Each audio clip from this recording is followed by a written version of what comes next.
UP में आप कांग्रेस की हैसियत क्या देखते हैं योगी जी? देखिए, 0 + 0 हमेशा 0 होता है और मुझे लगता है कि कांग्रेस की यही हैसियत है।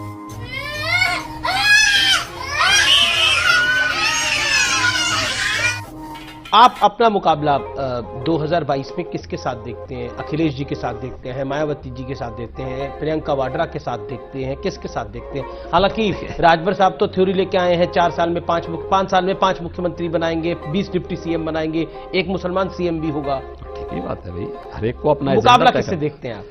देखिए, भारतीय जनता पार्टी का मुकाबला,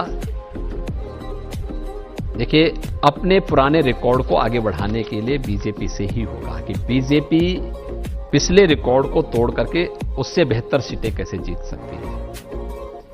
वहां तक ये लोग कोई पहुंच नहीं पाएगा। पंचायत चुनाव के रुझान पहले बता चुके हैं, इससे पहले लोकसभा के चुनाव ने बता चुके वो कर, ये सब देखिए थके हुए हारे हुए चेहरे हैं। ये लोग पहले ही हिम्मत हार चुके हैं, इसलिए अनर्गल कुछ भी बोल दो।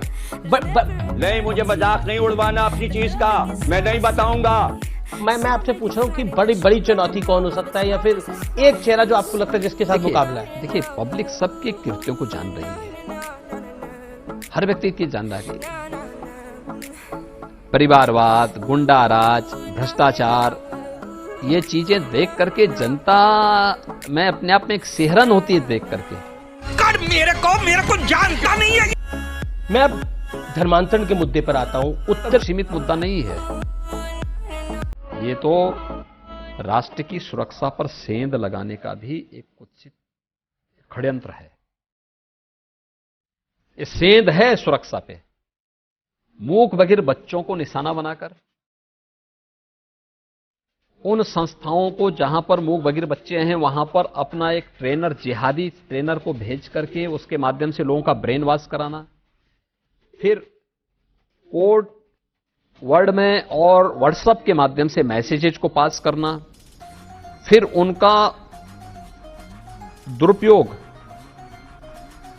सुसाइड स्क्वाड या फिर कहीं पर किसी ऐसे सेंटर को निशाना बनाने के लिए करना जो व्यापक राष्ट्रीय सुरक्षा से और हित से जुड़े हुए हैं। ये बहुत बड़ा षड्यंत्र था।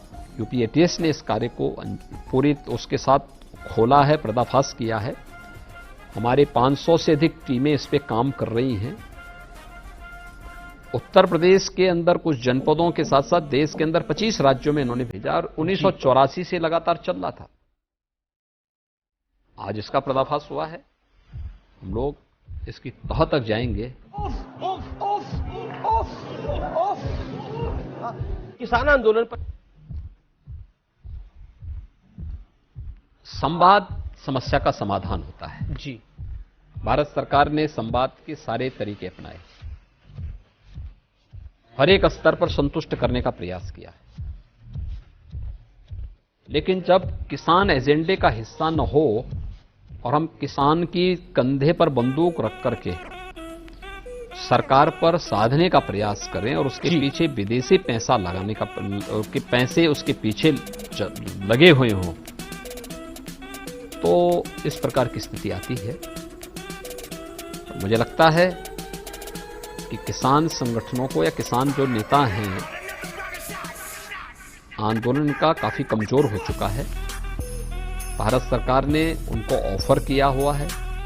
मैंने उसको इतना देखा जितना देखा जा सकता था, लेकिन फिर भी 2 आंखों से कितना देखा जा सकता था। आए हाय हाय हाय हाय हाय। बीजेपी पे आरोप लगता है कि जो इनके साथ नहीं होता उसको डरा कर साथ कर। देखिए, हम किसी को डरा के साथ। अब देखिए, मैं आपको एक एग्जांपल देता हूँ। मध्य प्रदेश में आपकी सरकार, बीजेपी की सरकार तो नहीं थी, लेकिन उसके बाद ज्योतिरादित्य सिंधिया आपके साथ आ गए, उसके बाद वो सरकार बन गई। देखिए, तो इसी तरह का आपने पंचायत में कर दिया। अगर लोग वहां संतुष्ट नहीं थे कांग्रेस से और बीजेपी में आए हैं तो क्या बुरा है भाई? ये कांग्रेस सरकार का दायित्व बनता था कि वे अपने लोगों को संतुष्ट करके लेके चलें, उनको मना करके चलें, टीम वर्क करें। जब रिमोट